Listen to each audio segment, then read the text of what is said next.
Kumustahin natin ang lagay ni Baby 30 kasama si Mobile Journal Yeda Pascual. Yeda, paano ba ito nakukuha, itong Mobius syndrome na tinatawag? Saan kaya posibleng nakuha ni Baby 30 ito? Ayun nga, Pops Dre, dahil very rare nga daw itong katangian na ito. Wala pa talagang pag-aaral na nagpo-point out kung ano talaga yung kanyang pinagmulan. Pero merong ilang pag-aaral na nagsasabi na posibleng nasa genes, hindi compatible yung genes ng mga magulang, nasa chromosomes. Pero ayun nga, paglilinaw ni Dr. Esther, yung ating pediatric surgeon, hindi pa kasi talaga 100% proven yan. Bakit Yeda, bukod sa walang emosyon, wala ring mga kamay, ano? At baliko yung paa. Ito ba dahil sa Mobius syndrome na tinatawag?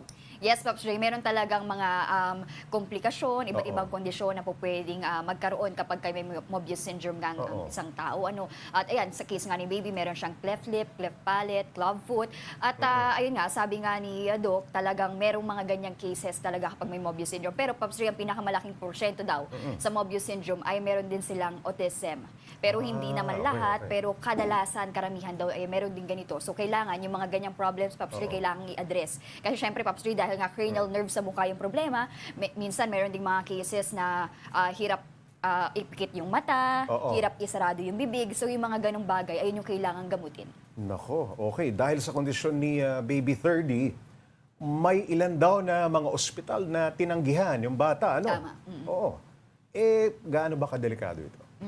Yes, Pops Dre, yung sa case ni Baby 30, kasi ang kwento sa akin ni Mommy Irene, dahil nga nung nakita nila, nagulat sila dun sa bata dahil sobrang liit, tapos walang mga kamay, may cleft lip, club foot, kaya marami daw talagang ospital na tumanggi, kaya dumating sila sa point na kailangan nilang ibiyahe pa yung bata sa Manila para tanggapin. So doon, Pops Dre, sumailalim nga yung bata sa 3 klaseng operasyon. So imagine, wala pa siyang 2 taon, pero 3 operasyon na yung pinagdaanan niya sa cleft lip niya, dyan yung sa kanyang lus-lus nga, at syempre, ayan yung iba niya pang problema ng bata. So talagang sabi nga ni Doc, hindi naman siya nakamamatay, kaya lang syempre malaki, maraming maaaring maging problema habang tumatanda yung bata. Anong klaseng pagpapagamot, Yeda, ang kinakailangan dito kay Baby 30? May kamahalan ba ang kinakailangang halaga na ihanda ng pamilya?